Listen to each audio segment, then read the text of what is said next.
in with milk and honey. Glory, glory, glory to the Father for making you a nation, a glory forevermore. Amazonia, land of freedom, you shall live in plenty, meeting our needs. And your children shall be like the stars above. The Most High God be the watchman of this nation. Ambazonia, land of freedom, you shall live in plenty, meeting our needs. And your children shall be like the stars above. The Most High God be the watchman of this nation. Again, good morning, everyone, and good morning, George. Good morning. And so you're doing okay. You got up this morning. Yes. It's an important fact. So our other co-host is Jim Peters. Jim, how are you doing? I'm doing well. Good. Doing very well. And we have as our guest for the first part of the show, Fruin Ken Bang. And when we finally see his picture, when he says hello to us, you'll see the Ambazonian flag behind him. Good morning, everybody. Good morning, Lowell. Good morning, world. Good morning. Good morning. Speaking of worldwide adventures, we've got Fru on to talk about one little section in Africa. Fru, how's the civil war going in Ambazonia in southern Cameroon? Well, the civil war is taking a turn that the French Cameroon, under the cover of COVID-19, is sending civilian military in civilian clothing in the southern Cameroon, and they are causing mass atrocity. Killings are every day, and then when they do these killings, they retreat back to their barracks and blame the southern Cameroonian defense groups. Probably what I would really like for us to discuss is, and maybe Cliff and the panel to discuss with your vast knowledge of international relations, that the southern Cameroon, unlike all other British territories, like French Cameroon, Togo, were voted to have their independence. The southern Cameroon in 1961 received 64 votes to 24 no's and 10 abstentions. The United States voted to grant the southern Cameroon independence. Until date, the United States and none of those 64 countries have withdrawn their vote. They did the same thing with French Cameroon. So that validates that these are two independent countries, because prior to that they had separate government, and the southern Cameroon was the first democratic country in Africa, the whole of Africa. So when French Cameroon, the bigger part of Cameroon, which was French, invaded the southern Cameroon, none of the 64 countries has stood up to take this serious, because France is a member of the Security Council. So my question to the panel is, what is the UN for, and how do we really hold the UN responsible for the same vote that they voted for French Cameroon, many other countries around the world, and even of recently, look at the little countries like East Timor, Papua New Guinea, that are voting for referendum. Southern Cameroon is bigger than 94 countries, independent countries in the whole world, and richer in economic resources than almost many countries. I'm going to kick this one over to Jim because Jim is our UN advocate on the panel. So, Jim, do you have any thoughts while I gather my mind? Yeah, the mistake made by the United Nations is that the United Nations is a governmental agency of some government. The United Nations is strictly a debate team.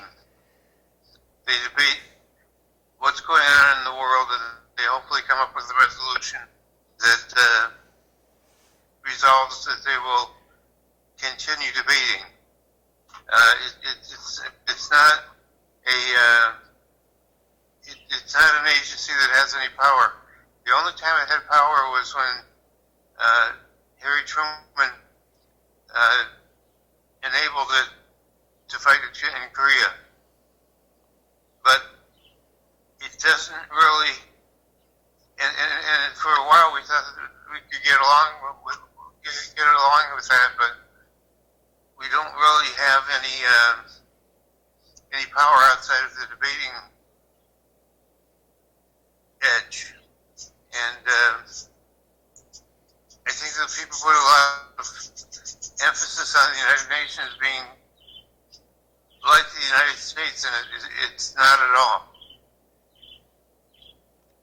But it does do some things, Jim, like they've had those peacekeepers in the Sinai for decades, and that sort of seems to be working. Sort of, yeah.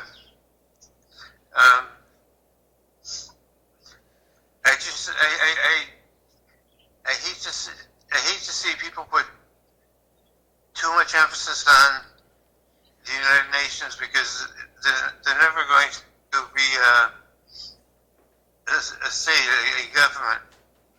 And I think people expect the United Nations to be a government. It's just not going to happen. I'm glad you explained that way, Jim, but I'm not holding the United Nations totally responsible. Like I mentioned, in 1961, 64 independent countries and in the West voted for the rights of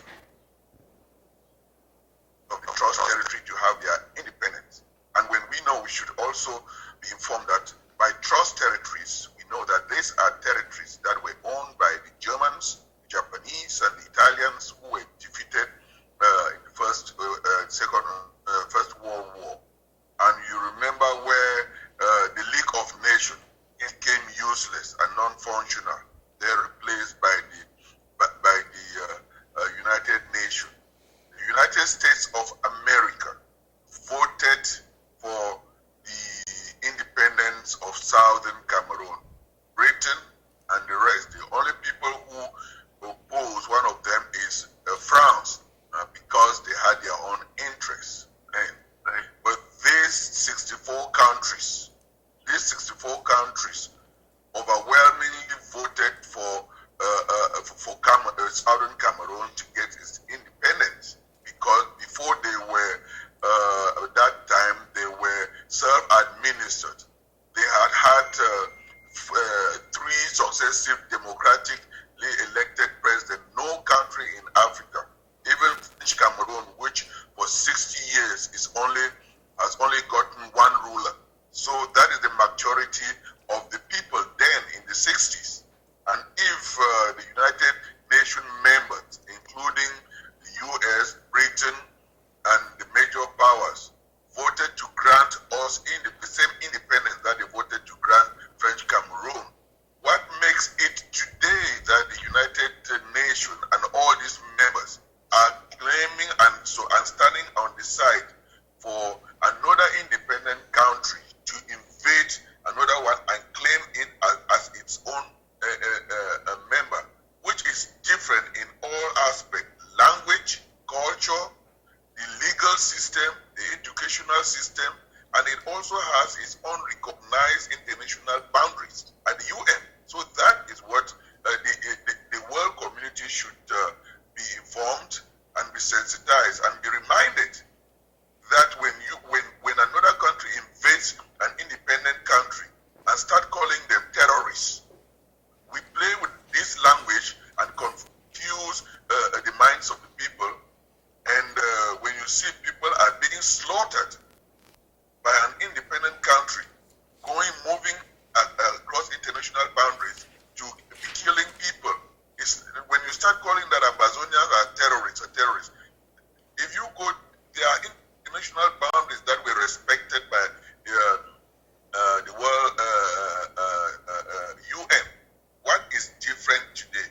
That is what we should ask. I have two thoughts before we move on to what's happening in Switzerland. One is that the British Cameroon and French Cameroon agreed at one point to work together, and it didn't work out. I agree with that. The other thing is, France in the 1960s was kind of it was a country was having a lot of difficulties. They were fighting their war in Algeria because they thought Algeria was part of France and not an independent nation. I mean, there you have sort of a similarity. There were a lot of people in Algeria that said, hey, we're different from France. We want our independence. And the French were saying, oh, no, you're French, just another department. And then they went through Charles de Gaulle. They had a couple coups. They were mixed up. And I think that probably still carries on today and influences how they view this problem. But aren't there peace negotiations in Switzerland? Have those continued in the last month or so, or are they dead?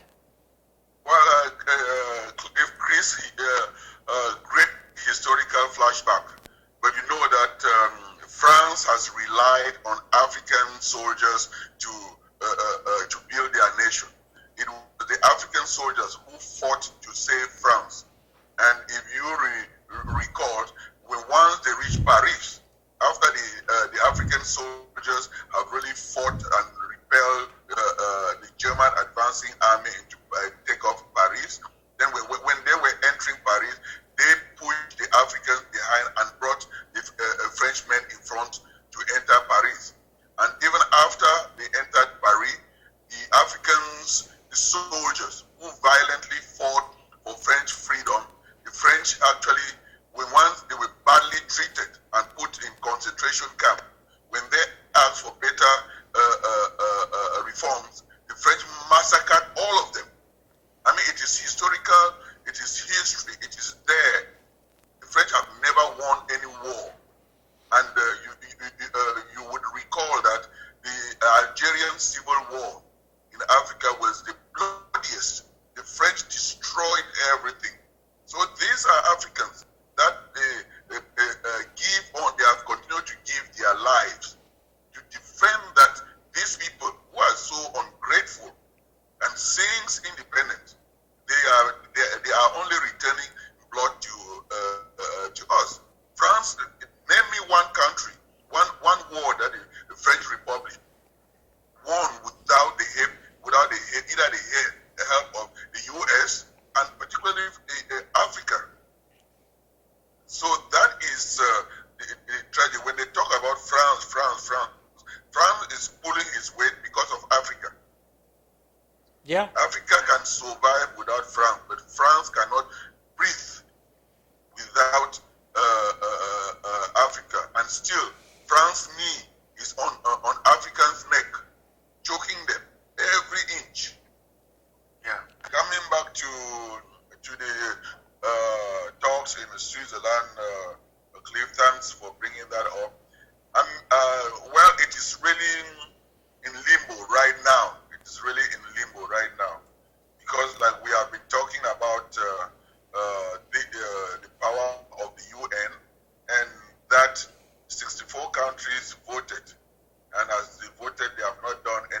So what an NGO in Switzerland can do cannot be as effective and powerful than what 64 countries voted at the UN to grant a country independence. Now that they have turned their backs, that the same country has been invaded by another country. Okay, the producer had a question for, let me see what he's got.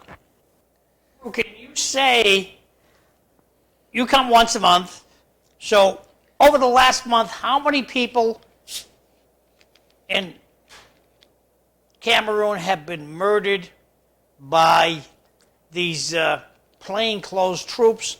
How many women have been raped? Can you give me your estimate? How many houses burnt down? How many cars burned to the ground? Can you give me what's happened by numbers? Is it getting any better, or is it just getting worse because now they're undercover cops are doing this? Well, John, that is really a very human. You are putting a human face by that question. So looking at the pain and also the material and human destruction.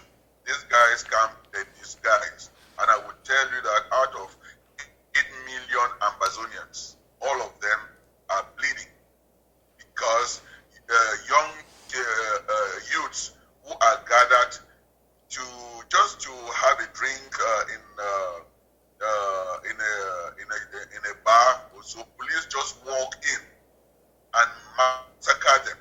If you can just look at that situation, that is going even on the streets. If kids are walking, they would just kill them. But I would say that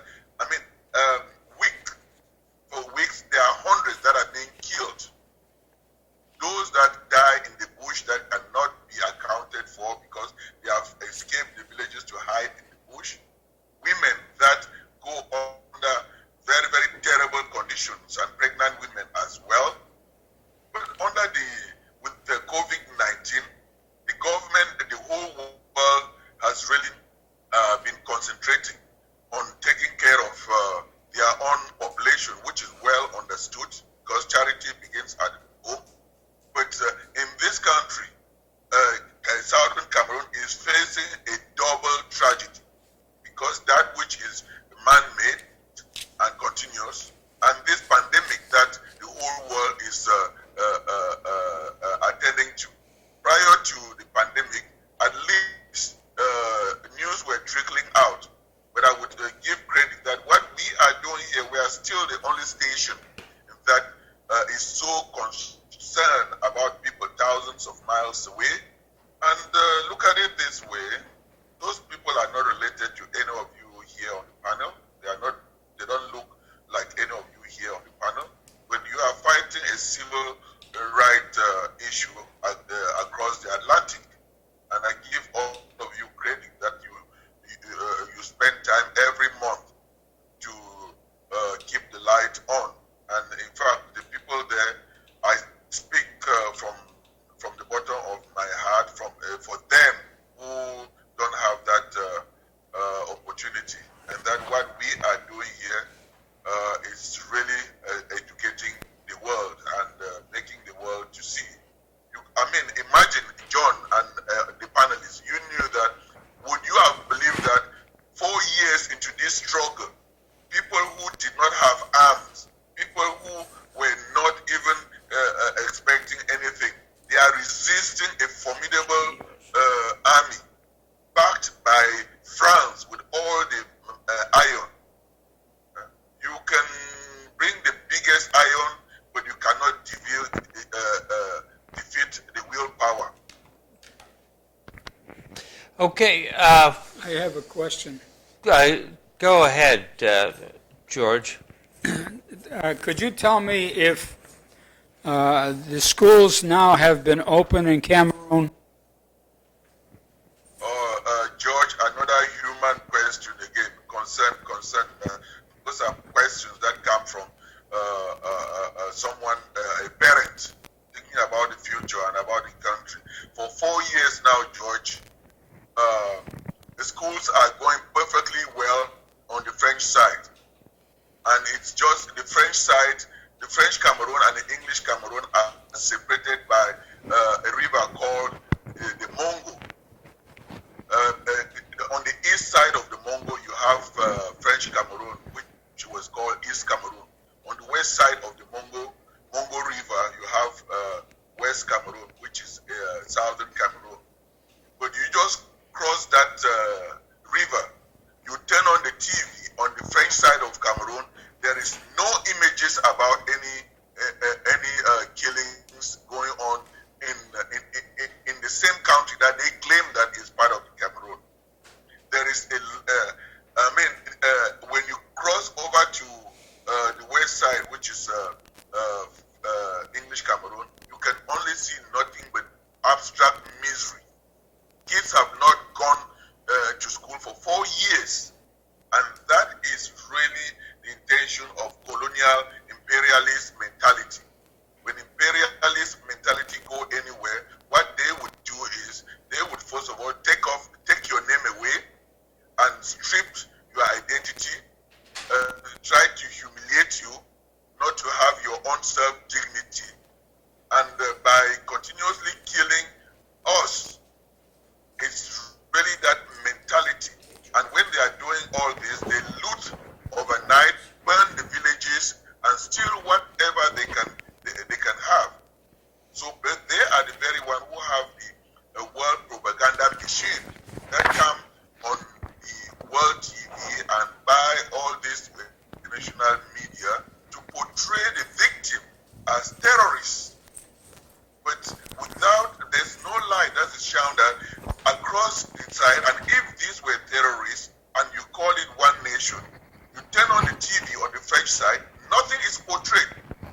You who is here, George, you know about the massacre than people on the ground, because without social media, the whole world will be in darkness, and that is exactly what this dictatorship in Africa and in the third world used during the Cold War to try to exterminate their people. You remember what awakened the feelings and the hearts of the international community was when the world in 1994 they started seeing rivers in Rwanda flooded by cops, and until that moment there was total darkness and almost 8 million people were slaughtered.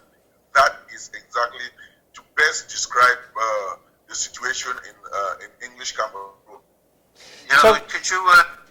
I've always wondered, ever since I met you, what is the relationship between the standard French government and the standard English government over Cameroon? A good question, Jim.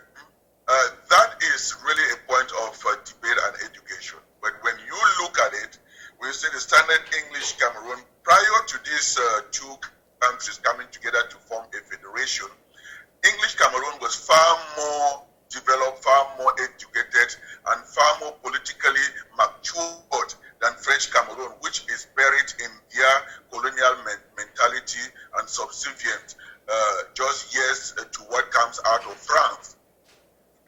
English Cameroon, with the British mentality and the same mentality that exists in British colony as well as in the United States, that the people have to hold their leaders responsible, and that the power of the people is more important than the people in power. And when the people in power try to subvert and overwhelm the power of the people take to the streets, like what is going on now. And that is what makes English countries different from French countries. When you go to the French countries, they believe that the power of the government, of the military, of those in power is more powerful and dictates to the power of the people. So when the people try to rebel, they bring the arm of the army to crush and kill mercilessly, to send an example and intimidate them. And that is exactly when these two countries came and met. Now you see one country that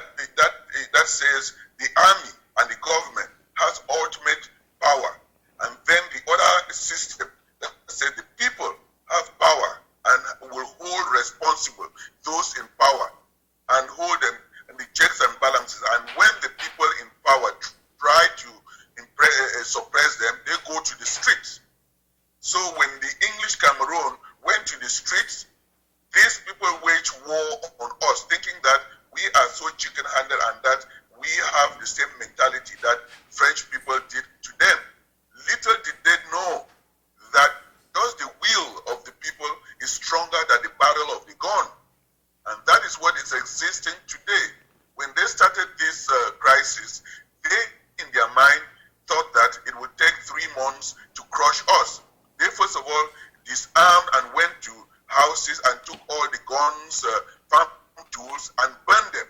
But we are 4 years into a struggle that a formidable army with tanks, supported and put and encouraged by France, almighty France, is now regretting that if you were to turn the tides now, they would never think of invading us. And we have crossed. We are getting the amount of people, almost thousands of people who have been killed, and will not die in vain. We will get our independence. We will restore our independence. So the language that should be going out is not that these are terrorists. We are fighting for our statehood. So, Fru, You made a quote that was fantastic, and I can't remember what it was, but I'm going to watch it at 4 o'clock and try to catch it, because it was about the English and the French battling off against each other, and I can't remember your quote, but it was great, so I'm going to find out what it was. You could put it in a book. Fru, before we get back to history and the French, making war is not just having rifles and marching in and blowing things up and killing people, but there's also propaganda, the war of ideas and all that. How is the Ambazonian government in exile doing with regard to getting information out? Do you have a minister of information, someone in charge of propaganda? Is someone reaching out to people down in Washington? I mean, if I said to Lori Trahan, our rep, I assume you voted for Lori. If I said Ambazonia, if I said English Cameroon, would there be a flicker of recognition of what's going on?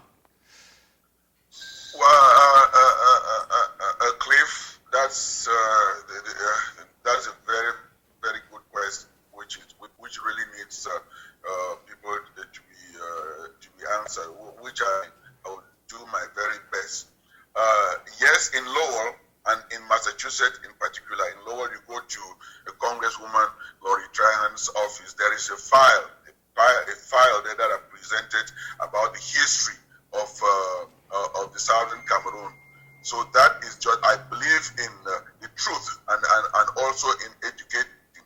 And when one wants to present a fact, a file with historical data and facts, the Congresswoman's office can do her own research and confirm the file that are presented to in her office. Yes, she's well informed. But the only sad thing that I can say is that, Cliff, unity is it's power. And when once people are united, they can bring down mountains, they can stand any adversity. When the struggle started, the Ambazonians around the world, because it started from the Ambazonian on ground zero, who were actually receiving the brunch and paying with their blood, limbs, and everything. Then we in the diaspora, we picked up and sensitized the world.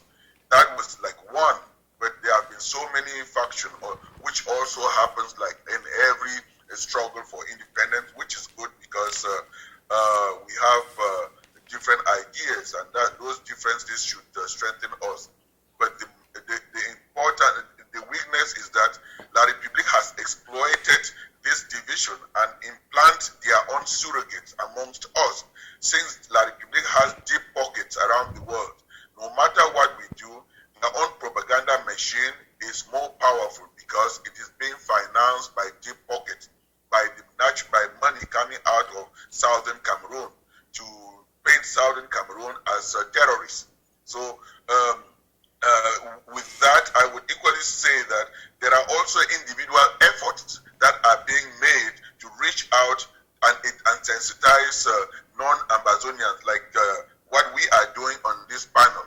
This is an individual effort that I reached out to this August panel, and then you have feelings. You take upon yourself. Just imagine the amount of time that you have put on the air to talk about Southern Cameroon since the beginning of this struggle. Almost 1 hour a month since 2017. That is, you cannot put a money figure on that. And the whole world looks even lower. Lowell is the only city that has stood by and condemned the atrocity that's going on in Southern Cameroon. So a city like Lowell, which has opened its arm to welcome me as a son, now adopted son, and I take Lowell my own home, because I have lived in Lowell more than I lived in Cameroon. To see that you people, Lowellians, parents, are standing up and supporting me, that is what we expect all other Cameroonians and Southern Cameroonians around the world. Not only Southern Cameroonians, but Africans. Because if we see injustice in Africa, we allow people 10,000 miles like you advocating for us. It's really difficult. And Africans will be the first people to complain that someone put a knee on their neck, but they cannot stand up. So, we're probably about to go to a break here, Fru, but for next month, maybe we should all think about what we can do to help spread the word. What can we do to help empower other people in the United States to work with their Congress critters to put the message out? What do you think about that? Oh, good question, Cliff. The only way to make people know is information and education. Because once you open someone's mind to know the truth, they will know what is right to do. I cannot sit here and prescribe and do a prescription. The only thing that we are doing is trying to bring the reality, what is on the ground. Because when John encourages me to bring those disgusting and painful images of children being massacred and then homes and villages being burnt, which sometimes I feel reluctant to only bring bad news to people. It pains my heart, and I'm very, very sure the people of Lowell who have demonstrated, and mostly this panel, it pains your heart a lot to see that. So what we really need is education and bringing the truth. And John, I would say that, in fact, when you talk to people, it has a lot. And when we call our state rep and tell them, that is when now you see that the voice of the people, the power of the people, is rising up to alert and warn the people in power that silence on injustice far away is an encouragement to injustice everywhere. And I would tell you that in Africa, where I grew up, we had this saying that when your neighbor's house is on fire, what do? Don't fold your arms and say it is his house that is burning. Help him quench his house, because you can never control the direction of fire. It can spread onto your own house. Okay, so what I'm going to do, and we're going to transition here to Reverend Wheeler in a second. What I will do is, we had a guest on here within the last month or so, that Dave Maxwell, who's from the works at the Federation for Defense of Democracy. I'm going to ask him about whether or not they have any visibility on Ambazonia, eastern, southern Cameroon. And I'm going to ask him about the information war, and I'll get some information to you. So Thank you very much. welcome back, everyone. Cliff Krieger here. Fru and Kim Bang is still with us, but we have another guest, the Reverend Dwayne Wheeler. Reverend, tell us, give us a quick 30-second background on yourself. Hi, Reverend. Greetings. Good morning, My sir. brother. Good morning, sir. How are you, my brother? I'm doing very well, my brother. Good. My name is Pastor Dwayne Wheeler. I've been pastoring the Greater Deliverance Temple Church of God in Christ in the city of Lowell for the past 6 years. I am a son of a pastor and a police officer. I love this city. How did I get here? A beautiful young lady, my wife, is a Lowell native, and I followed her up here, and I love her, and I love this place to death. I'm here. One thing you'll find out about me as a pastor, I am the chief servant, so I'm a server. I see about the needs of the community, and I speak to the needs of the community. Okay, then. Can you tell us just a little bit about your church, denomination, non-denominational? Oh, what do you believe? Absolutely. We are part of the Church of God in Christ, which is the oldest black Pentecostal church in the United States of America. Is that out of Tennessee?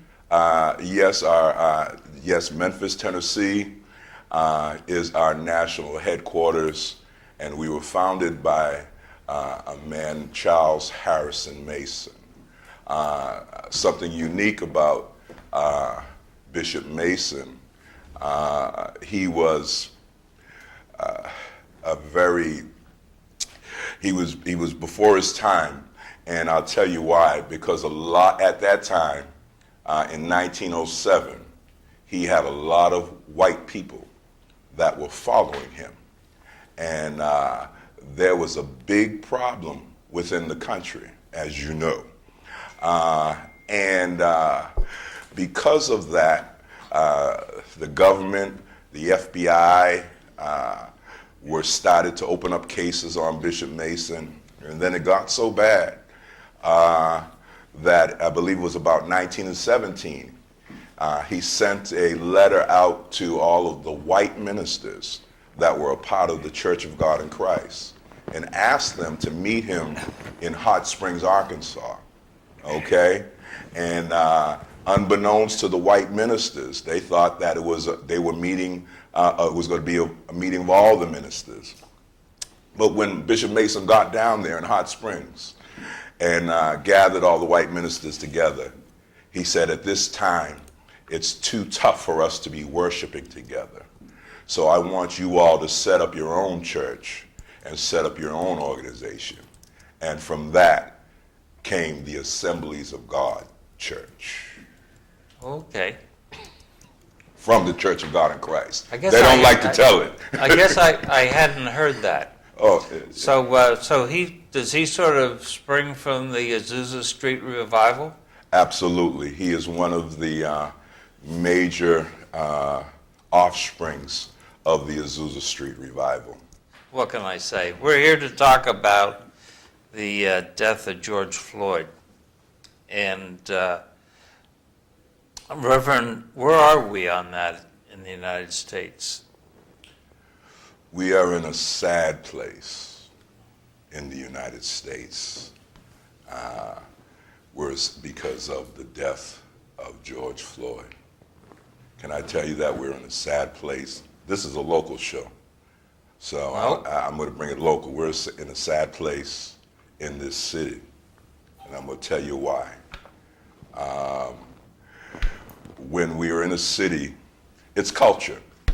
Culture. When we're in a city that has police policies that will not allow the police department to engage with peaceful protesters, and they will lose their jobs, and this is a police policy, we have a problem. We have a problem,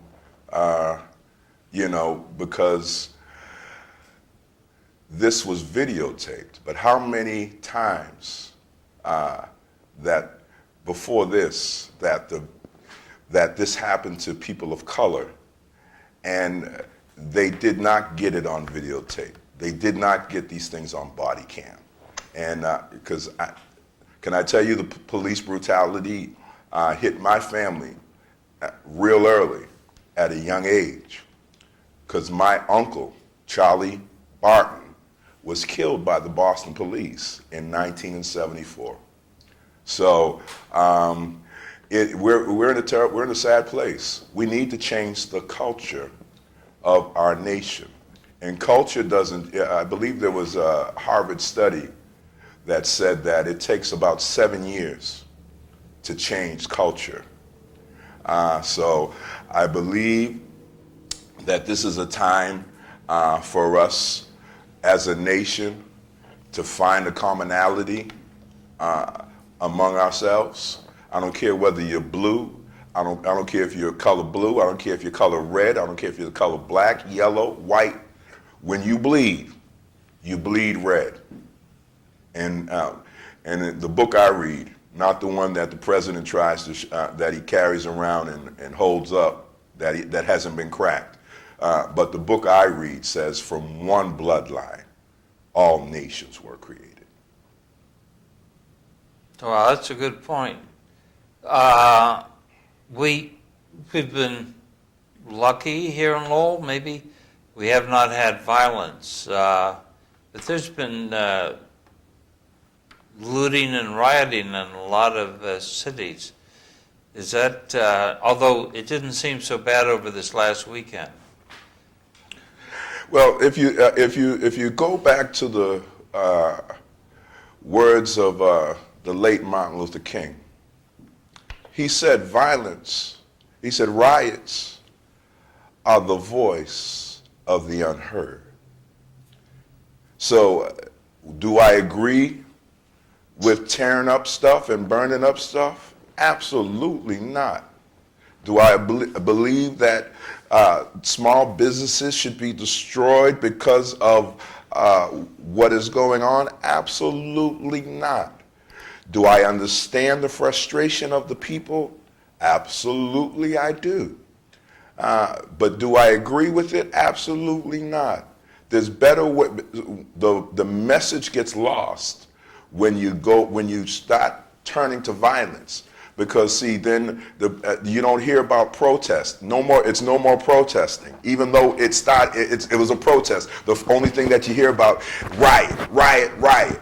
And see, riot has an inflammatory tone within itself. And another thing, that we have to make sure that we don't allow people that are not a part of the protest, are not a part of what's going on. We can't not allow them to infiltrate and cause violence, and then throw a rock and hide their hand. Enough of that. So the rioting and the violence, 17 people have died, including at least 2 African Americans, the retired police captain who was trying to guard his friend's pawn shop. And who's that guy out in Oakland, Dave Patrick Underwood, who was guarding the Ron Dellum's federal building?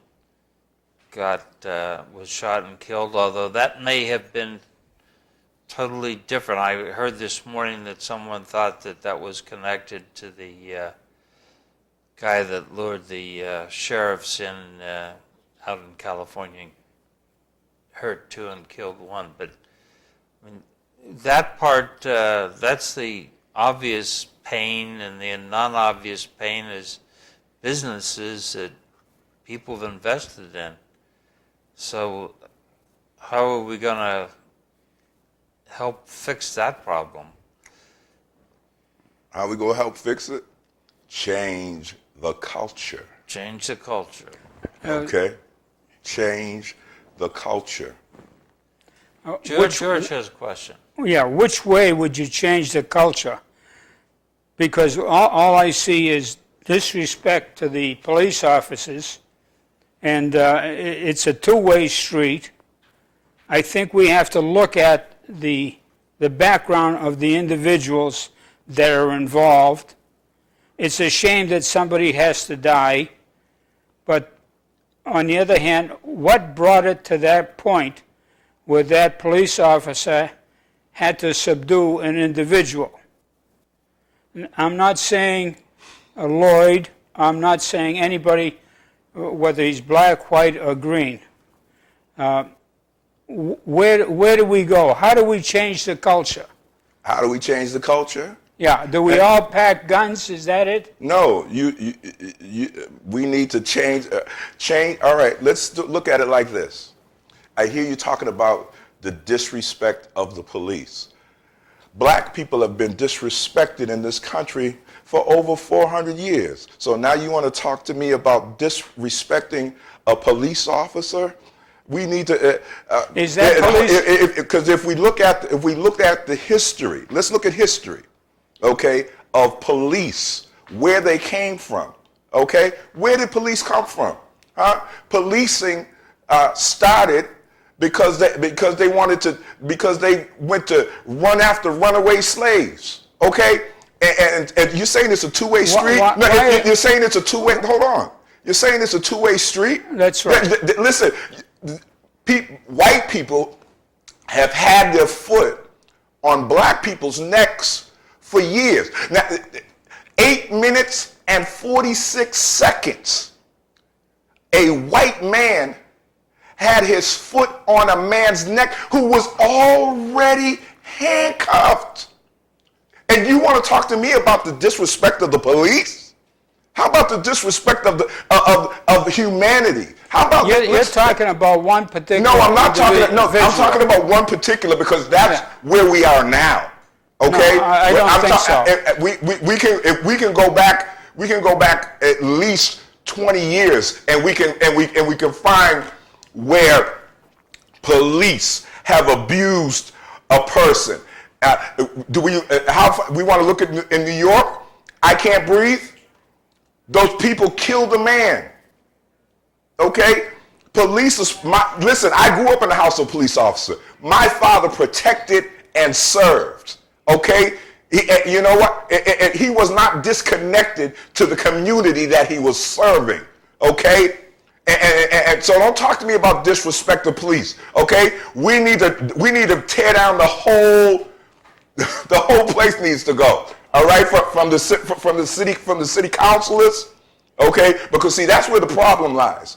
The problem lies in the way the things are set up. Hi, George. Fru wants to put in a quick comment. Who? Fru. Okay. Pastor, my brother, thank you so very much, and I would also like to pay homage.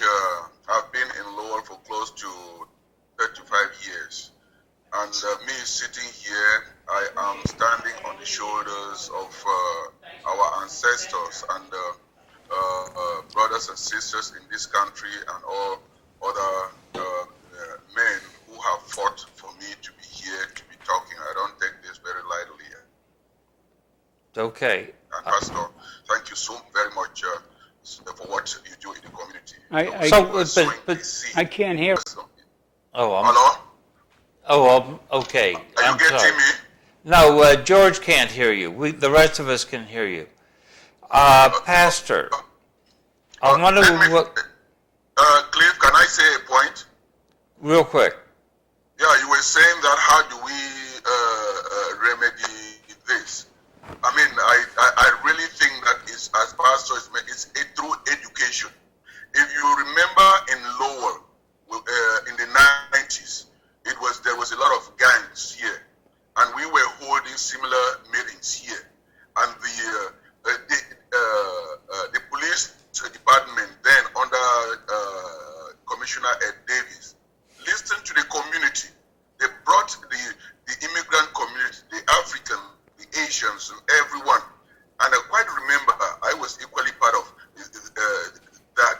And then the police, we got together. The police were listening to our experiences, mostly with the Africans, that the way we interact with police is different. And with that, we got to sensitize the police about the differences in our culture. Lowell is like the United Nations of cities, and if the police has to provide their job, which is to protect everybody, they should be able to know the various cultures and know the people in the city. If you isolate it and play ignorance without knowing those various parts that make Lowell a peaceful place, it's not going to help. And if you don't listen to the voice of the minority and maybe go take with a heavy hand, that has always happened for all these years. You remember I gave you some a little bit information that we in Africa, it takes a village to raise a child, and it takes that same village. And if you are a member of that village, if your house is on fire, don't say it is. If your neighbor's house is on fire, don't stand and be looking at your neighbor and laughing and saying that he didn't take care of his house, that's why it is on fire. What we do in the village is everyone rallies up and bring water to extinguish that neighbor's house, because it can spread to you. What we are doing here is we are watching the TV and seeing things happen all over the country and even all over the world. We cannot pretend that Lowell is peaceful and Lowell is not, and that is that kind of ignorance that is making people be so comfortable that it is not happening here.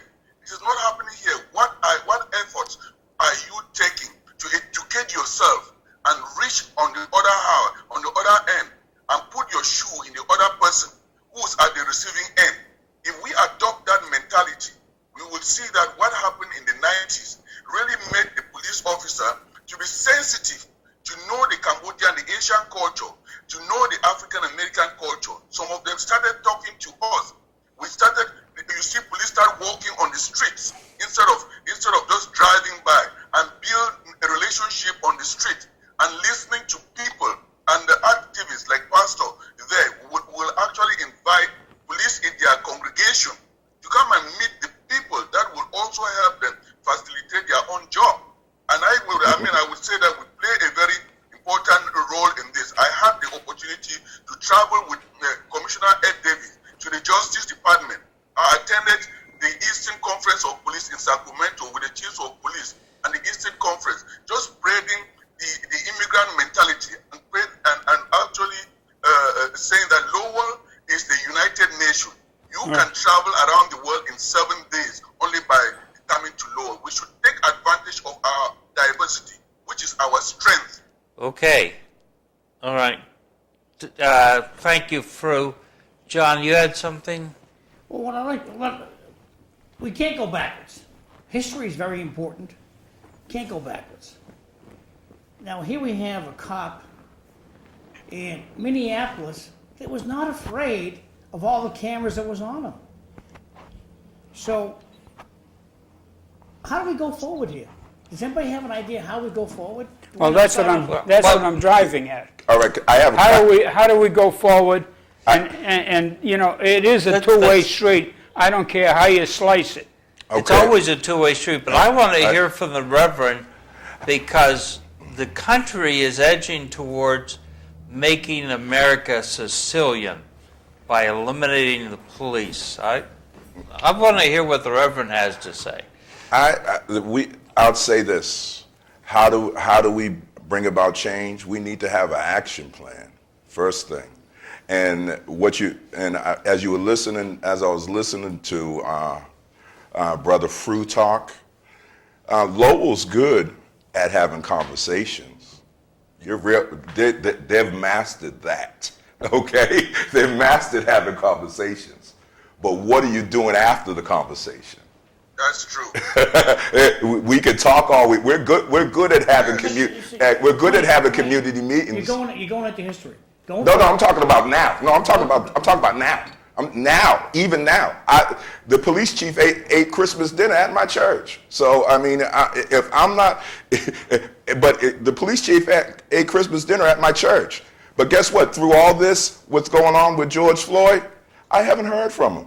And I told him that on a Zoom call with our Congresswoman Laurie Trahan on Friday. That I haven't heard from anybody.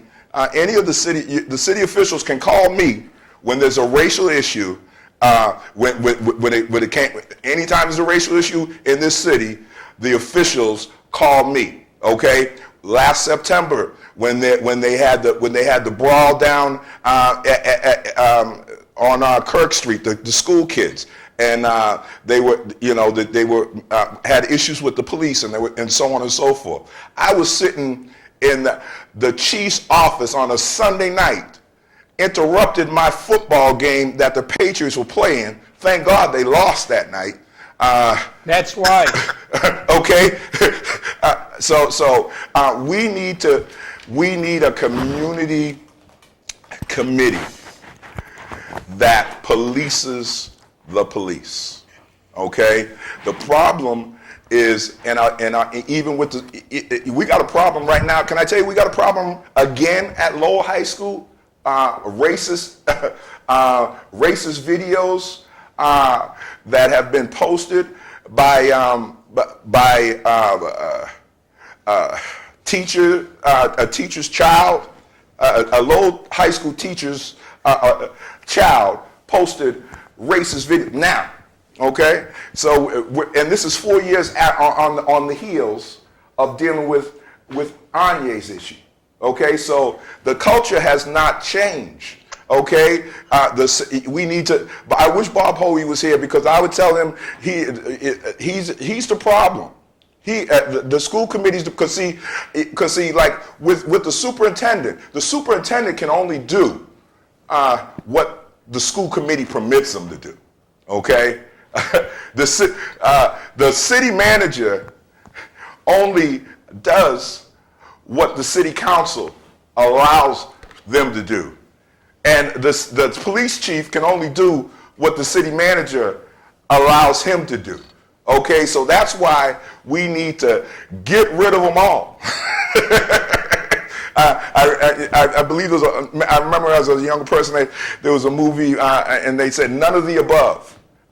That's where I'm at in this, in what's going on now, because we've had conversations. We've had, and if you want to have more conversations, I will have more conversations. But I'm not going to have conversations and not leave with an action plan. We need to do something. Something needs to be done. Don't you think it should start at the home? Absolutely, it should start at the home. So the education should be geared at the parents to instill upon their youngsters that we're all created equal. Right, and so I have something for you then. Okay, so what do we do when a housemaster's child? Now, a housemaster is not just a regular teacher. A housemaster is a person in the administration. When we have a housemaster's child that wants to that thinks it's okay to put out racist blackface videos, and then we want to try to brush it under the rug, and then and then hold on. But this person is a person that still has a job. So it's a reflection on that child's mother and that child's father what they are teaching them in their house. Absolutely, it starts at the house. Absolutely. So if the child is coming out with racist tweets and racist what have you, then it comes from the house. So gone for a while, Reverend Wheeler. Thank you. And I appreciate both of the phone calls. If you think that I'm the type of person that needs somebody to agree with me for us to be able to converse and for us to be able to, that's not me. So I don't have a problem with adverse thinking. The Bible says, "Come, let us reason together." So yes, we need to have these conversations. And the thing about it, we need to leave the conversation with a plan for change. My problem with Mr. Hoey, it burned me when he started talking about that he wasn't able to make sergeant on the Lowell police force because of his race. No, or in the army, and you know what? I thought it upset. Well, he said he couldn't get rank when we spoke the other week. Just respectfully, we have time to show. Okay. 8 minutes. The computer shuts us off. All right. I just wanted to say this. My father wasn't able to make sergeant in the police force because of the racist way that they had the test set up. How do you give somebody a test, give them a score, and never let them see the test or anything like that, and nobody ever got to see the test? Okay, so there's been a lot of undermining stuff, and I'm going to tell you like this: the system is working the way that it's been set up. Okay, and so we need to change the system. The system needs to change. And I'm open to any and everybody that is willing to have the conversation and willing to take the action. The action is what we need to take the action. That's where the issue lies. It's good to have a conversation. It's good to tell about our stories and our histories and our cultures. But that's fine and dandy. But what are you going to do after the conversation? So did you like that letter in the Lowell Sun on Saturday, the one that mentioned your name? I didn't even see it. I was in the no, I didn't see it. The writer was Cliff? Cannot hear. The writer was Cliff. Yeah, I read it. Okay. Yeah, so I was happy I got published. And my argument was we've got to fix it at the local level, and that eventually it gets back to the voters. They have to vote the right way. That's it. It's the leadership. You said something that It's leadership. Absolutely. And I just want the millennials and the people of color and everybody, don't be disenfranchised because you do not see change. You have to be a part of it. You need to get out and vote. You need to register and vote. You need to find a candidate that you can support. That's the only way that the culture of this world and this city that we live in is going to change. How is the black community being impacted by the riots and the looting that go on with the legitimate protest demonstrations? Is this a big deal or not a big deal? Absolutely, it's a big deal. Absolutely, it's a big deal. Again, people, I don't want to see stuff tore up. I want to see stuff changed. I don't want to see Walmarts in neighborhoods where elderly people, or supermarkets in neighborhoods where elderly people, that's the only place they have to shop, and then now you have torn it up and they have nowhere to get their groceries. I have a problem with that, but until the people in power use their power to make change, I don't see things getting any better. And let me just say one thing to you, Cliff, and I'm done. White silence is the same as acceptance of what's going on. You have to speak up and say, wrong is wrong. I don't care who does it. Okay, so there are things that I've heard people say to me done. For one thing, this qualified immunity for police needs to go away, where the police can do something and say, yeah, but I was just doing my job. And they're not held responsible. I think that's a problem. John, you had a comment? I want to ask Wayne, and I know that Drew's still here. What ingredients do you think have to be in the future fix of this problem? What ingredients? So, Dwayne, over to you first. Then we'll ask Drew. What ingredients must be in this fix? What ingredients needs to be in this fix is people that have an investment within their community need to be a part of the plan that's going forward. My biggest problem here in Lowell is that one neighborhood runs the whole city. Belvedere. 90% of the community leaders from city council and school committee all live in Upper Belvedere. Upper Belvedere does not have the same problems as the Acres, Centerville, and the Highlands. I understand the source. I'm going to stop you right there. I'm going to ask Drew. Drew, give me 30 seconds. Give me 30 seconds of the ingredients you think belong in this fix. Well, I just wanted to ask George, when he talked about education in the homes, are you asking the white families to educate themselves, or you want the black families to educate? Because I don't see any education. The only education that can come is from the white family, knowing the history of what the black families are going through. Wait. I equally just think that they should. Drew, hold it there, buddy. We got 60 seconds. Hold it there. George? I didn't hear him. He wants to know, who do you want educated? White families, Caucasian Both. families? And Both. Both, okay.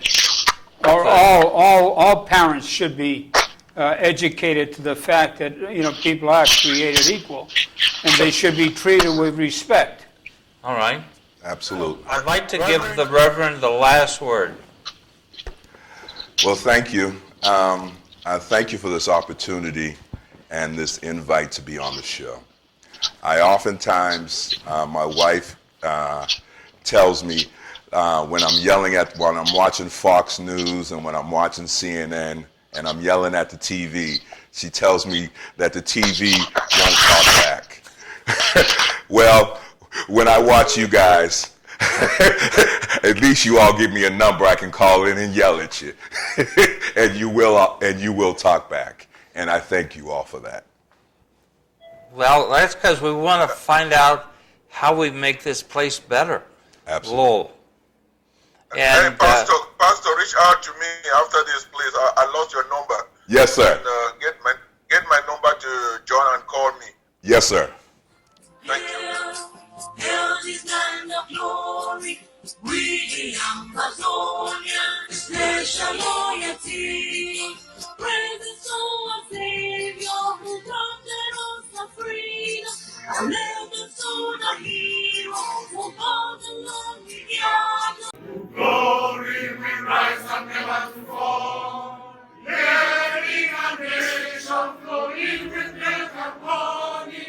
Glory, glory, glory to the Father for making you a nation a joy forevermore. Amazonia, land of freedom, you shall live in plenty, meeting our needs. And your children shall be like the stars above. The Most High God be the watchman of this nation.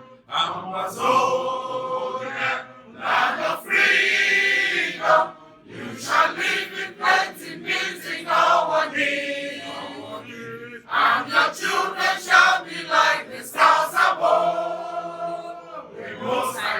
be the watchman of this day.